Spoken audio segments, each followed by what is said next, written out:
SNX Marathi, Siddheshwar news express, सत्यासाठी SNX सोबत।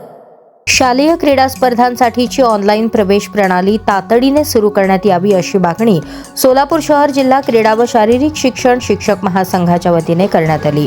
या संदर्भात महासंघाच्या पदाधिकाऱ्यांनी आज जिल्हा क्रीडा अधिकारी कार्यालयात पुणे विभागीय क्रीडा उपसंचालक युवराज नाईक यांची भेट घेऊन सविस्तर चर्चा केली।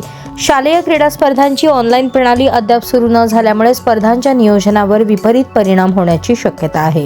प्रत्येक शाळेतील क्रीडा शिक्षकांना खेळाडूंची माहिती ऑनलाईन भरावी लागणार असून त्यासाठी मोठा कालावधी लागतो। त्यामुळे प्रणाली सुरू करण्यास होणारा विलंब आणखी वाढल्यास जिल्हास्तरीय तसेच विभागीय स्पर्धांचे वेळापत्रक विस्कळीत होण्याची शक्यता महासंघाने व्यक्त केली। ऑगस्ट महिन्याचा पहिला आठवडा संपत आला असतानाही प्राथमिक प्रवेशिका भरण्याची प्रक्रिया सुरू झालेली नाही।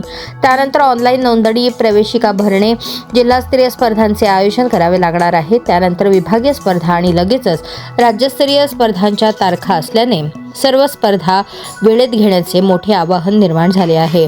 याशिवाय शाळेतील अनेक क्रीडा शिक्षकांवर SRAची ड्यूटीही सोपवण्यात आली आहे। त्यामुळे ऑनलाईन प्रणाली सुरू करण्यास आणखी विलंब झाल्यास क्रीडा शिक्षकांवर अतिरिक्त कामाचा ताण येणार असून स्पर्धांच्या आयोजनावरही त्याचा परिणाम होऊ शकतो।